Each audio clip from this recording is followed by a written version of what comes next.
Selamat datang di podcast kami. Saya Tido. Jadi, saya Alfon. Di episode pertama ini kami akan membahas tentang pendidikan karena kebetulan kami bertiga baru saja menyelesaikan studi kami. Temanya adalah testimoni kami setelah 16 tahun. Ini 16 tahun semua ya? 16 tahun belajar di Indonesia. Belajar secara formal di Indonesia. Mulai dari pendidikan yang kami tempuh waktu TK, SD hingga kuliah. Jadi selama pandemi ini kami melihat banyak sekali obrolan tentang pendidikan dari sudut pandangnya, tapi dari pakar, dari praktisi-praktisi pendidikan, tapi masih jarang ditemukan obrolan tentang pendidikan dari sudut pandang pelajar, dari kami yang merasakan bagaimana pendidikan di Indonesia ini berjalan. Di SD kalau kita nggak UN-nya itu nggak 27, nggak 28, nggak 29, kita nggak bisa masuk SMP favorit. Nah, padahal kalau kita nggak bisa masuk SMP favorit, kita nggak bisa masuk SMA favorit, dan seterusnya. Jadi kayak nasib dan masa depan kita tuh sangat dipertaruhkan dari UN itu.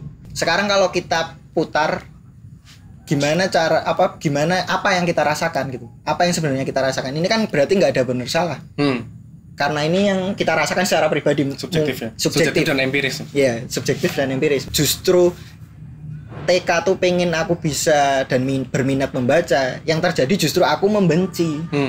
Ada ketakutan di situ. Nah, itu menurutku konsep pertama yang salah sih. Mulai dari SD aku merasa pendidikan di Indonesia ini mengambil alih terlalu banyak peran yang seharusnya diambil oleh orang tua.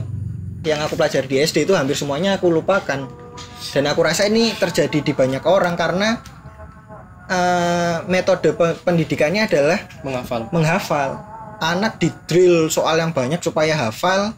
Begitu kita udah masuk ujian dan ujian selesai, udah hilang. Ditambah lagi mungkin dari sekolah, ya konsepnya sama ya. Kenapa dia menggunakan standar yang sama dan segala macam, dan menggunakan sistem hukuman itu cara yang dianggap paling instan bagi sekolah itu untuk mendisiplinkan anaknya, ya dengan cara memberikan hukuman. Kalau kamu nggak gini ya kamu salah.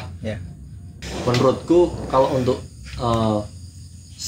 taraf SD kurang tepat sih menurutku kalau sampai mengeluarkan, karena kan ya persepsinya kita masih kayak kita tuh dididik benar-benar masih anak, mereka nggak tahu mereka belum sadar lah tentang hukum yang harus kayak gini, etikanya harus kayak gini itu mereka belum punya pandangan ke situ. Ini menurutku permasalahannya nggak cuma di waktu anak yang terbuang, tapi juga mentalnya. Dia merasa sejak kecil, ketika SD bahkan ya udah nggak naik kelas, itu kan pasti ada mental, ada tekanan bahwa ya aku gagal. Aku gagal. Sekolah dasar itu kayak fokusnya ke materi, jadi mereka nggak tentang materi sekolah maksudnya. Jadi mereka fokusnya ke materi, mereka nggak mencari tahu tentang kehidupan anak itu di luar sekolah.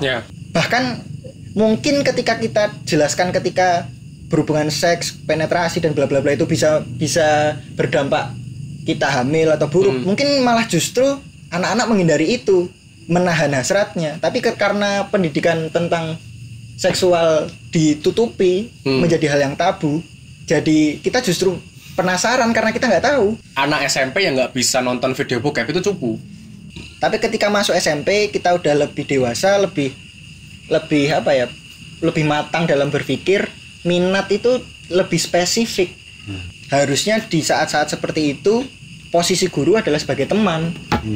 Banyak orang yang sebenarnya dia pintar, artinya dia punya nilai yang bagus, tapi sebenarnya dia nggak tahu minatnya dia di mana.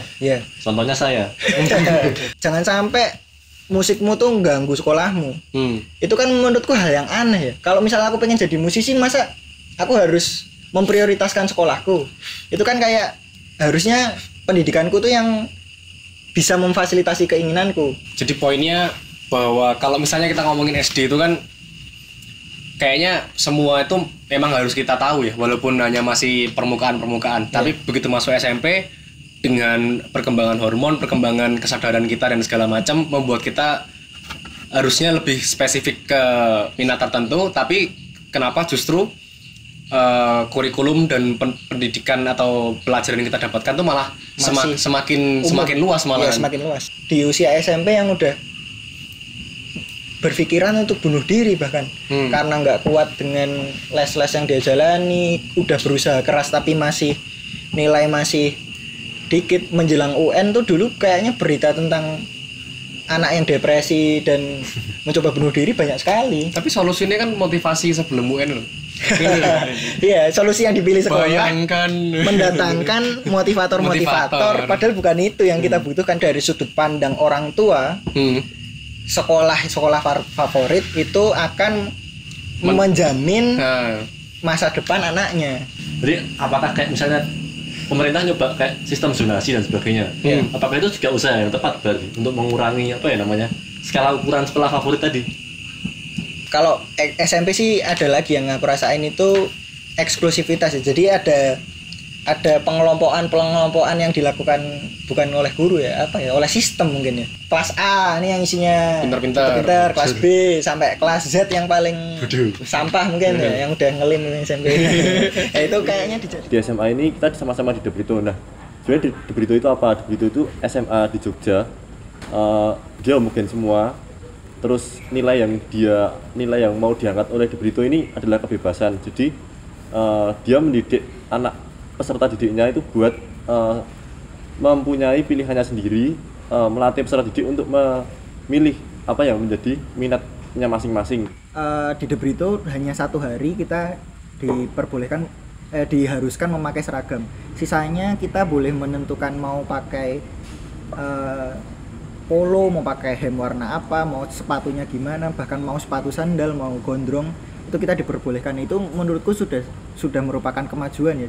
Jadi ada kesadaran bahwa penyeragaman itu hal yang buruk di dalam dunia pendidikan. Tapi kalau menurutku itu justru bisa menjadi ini sih, pedang bermata dua gitu ya. Sepertinya akan banyak penyelewengan gitu, bahwa kita merasa terlalu bebas, atau justru proses pencarian jati diri kita itu justru gagal karena kita terlalu diberikan keleluasaan gitu. De Brito ini kebetulan meskipun SMA tapi kita benar-benar seperti miniatur Indonesia gitu ya. Ada yang dari Papua, ada yang dari Sumatera, perantaunya itu udah cukup banyak untuk ukuran SMA. Kalau kita balik ke konsepnya, kan De Brito itu salah satu nilai dasar yang diajarkan kan pedagogi Ignatian. Tahap pertamanya adalah kita harus tahu konteks setiap orang itu sebelum kita melanjut dalam tahap-tahap selanjutnya. Aku sendiri memandang ospek seperti di De Brito di dalam hatiku sekarang, bukan aku yang dulu, sejujurnya aku kurang setuju dengan cara seperti itu. Mungkin itu juga yang membuat beberapa temanku bahkan bercerita punya keinginan untuk mengakhiri hidup gitu. Tahun ketiga kita di De Brito, secara tegas pemerintah di Indonesia memberikan anjuran untuk menghindari inisiasi yang mengarah kepada perpeloncoan. Jadi kalau misalnya ada ulangan atau ada ujian, aku udah paham, ya saatnya aku mengajarkan teman-temanku yang kurang paham atau yang belum bisa. Justru itu adalah dinamika yang membuat kita semakin erat dan bisa mengasah pribadi kita gitu. Justru yang membuat ironis adalah konsepnya De Brito udah sangat bagus. Dengan konsep yang sangat bagus saja masih bisa memakan korban. Bebas itu jangan diartikan sebagai liar, tapi bebas itu masih dengan koridor tertentu. Kita masih mendapat bimbingan, kita masih mendapat bantuan-bantuan dari orang tua maupun guru. Perubahan-perubahan yang aku alami itu justru kalau yang aku rasakan itu tidak aku sadari. Jadi aku sadar akan perubahan-perubahan yang aku alami itu setelah aku selesai dari De Brito. Sekarang ya. Ini faktanya bahwa kenapa kok orang-orang yang lulusan De Brito itu bisa kelihatan berbeda. Justru saat kita mencoba untuk mengcopy orang lain yang menurut kita keren, itu justru kita malu. Langsung kita masuk ke tahap terakhir dalam pendidikan kita ya, yang udah kita alami, yaitu tahap universitas atau tahap perguruan tinggi. Aku merasa nilai yang aku yakini dengan apa yang disuguhkan di dunia perkuliahan itu berbeda. Saat kita masuk kuliah, seolah-olah semuanya tuh punya warna yang sama, seolah semuanya tuh hitam putih gitu. Jadi kalau nggak hitam ya putih, sedangkan kita punya warna yang beda. Aku menyadari bahwa kok warnanya beda ya. kayak kok karakternya mereka sama, aku terlalu beda gitu. Testimoni pertamaku di kuliah, mungkin kita semua sama ya, kita mengalami kultur shock sekali lagi ya di pendidikan perkuliahan. Yang paling aku rasakan adalah sebenarnya kesadaran mahasiswa untuk berpikir kritis, pendidikan kritis itu kurang terbangun di perkuliahan. Setuju banget. Nah, bahkan Ganggu banget ya. Banget. bahkan tidak cuman kurang terbangun, bahkan tidak difasilitasi. Bahkan kampus tidak suka kalau ada yang kritis. Iya. Secara optimal kita diberikan pengajaran, diberikan ruang untuk berpikir kritis ya di dunia perkuliahan, tapi menurutku ruang untuk menjadi kritis sangat dibatasi di dunia perkuliahan. Itu baru ngomongin soal skala yang besar ya. Yang dilatih bukan kekritisan, bukan hal-hal yang konseptual, tapi sekali lagi masih hafalan, masih hal-hal yang itu aja. Padahal bahkan kalau aku bilang materi yang aku dapat selama 4 tahun sebenarnya bisa aku dapatkan cuma dalam waktu 1 bulan. Yang jadi masalah adalah kadang dosen-dosen itu juga nggak menguasai konteks setiap mahasiswanya. Jadi itu masih berhenti di tataran konsep, aktualisasinya masih belum bagus. Banyak situasi di mana kampus itu tidak memperlakukan mahasiswanya sebagai subjek pendidikan. Sebenarnya kampusku itu kayak agak mahal ya buat orang-orang yang memang dia bayar buat kuliah, bukan anak beasiswa, itu menurutku mahal. Jadi kesannya bukan kayak yayasan pendidikan, kayak perusahaan yang bergerak di bidang pendidikan. Yeah. Nah, pertanyaannya adalah ketika sasarannya, ketika tujuannya adalah menyiapkan kita ke dunia industri, apakah mahasiswa-mahasiswa yang telah menyelesaikan studinya ini memang benar-benar siap gitu? Sebenarnya ada satu kesalahan yang mungkin tidak dilihat atau tidak tersentuh ya, bahwa karena kita nih dari pendidikan usia dini sampai kita kuliah itu terbiasa melakukan sesuatu karena formalitas. Yeah. Jadi kita ujian ya formalitas, kita ikut pramuka juga formalitas, kita ikut kunjungan ke tempat tertentu juga kita cuma merasa formalitas. Kalau kita nggak ikut, kita nggak dapat nilai dan segala macam.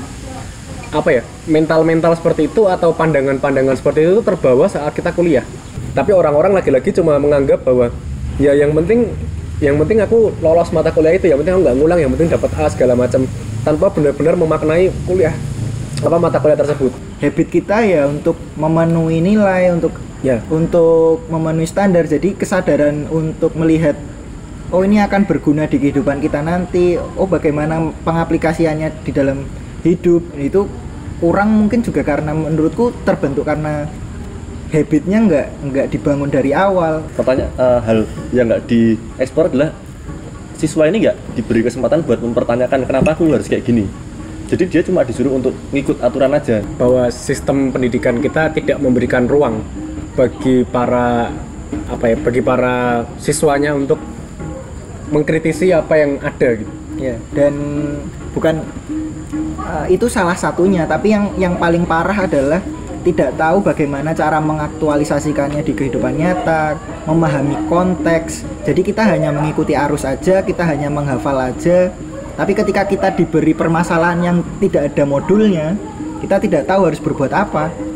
Aku harap ini membangun sikap kritis dari teman-teman yang mendengarkan, bahwa kita harus sadar bahwa pendidikan kita tidak baik-baik aja.